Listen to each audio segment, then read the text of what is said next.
तू हमके जानत रहो कि ना जानत रहो लेकिन कोई बात नहीं, आपने अपना इतना अच्छा बड़प्पन आपने इस मंच पे दिखाया, तो मैं अपने भाइयों के बीच में आज मैं आपसे प्रॉमिस करता हूं कि बहुत जल्दी तुम्हारे साथ एक गाना मैं करूंगा। खूब आगे बढ़ी, बहुत आगे बढ़ी। मैं आपके साथ एक रील बनाना चाहती हूँ इसी सॉन्ग में। बजाओ रे। हुए सोम्या पोखरेल कौन सी कहे वाला बा? नहीं जानते? जबरदस्ती जन्माओगे? बेशरम, ए बेशरम, बेशरम हो रे। तुमको तो इतना गर्मी एटीट्यूड में रहते हो, बेशरम हो बेशरम। तुमको तो मारना चाहिए।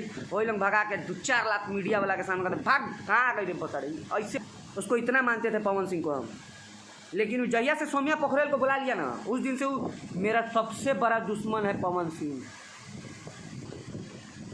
आपको लावड़ा, तुमको जब पता था कि तुम्हारे चक्कर में बोले, तुम्हारा म्यूजिक डायरेक्टर, तुम्हारा मैनेजर, तुम्हारा भाई जैसे नहीं बोला होगा वैसा उससे ज़्यादा हम बोले थे।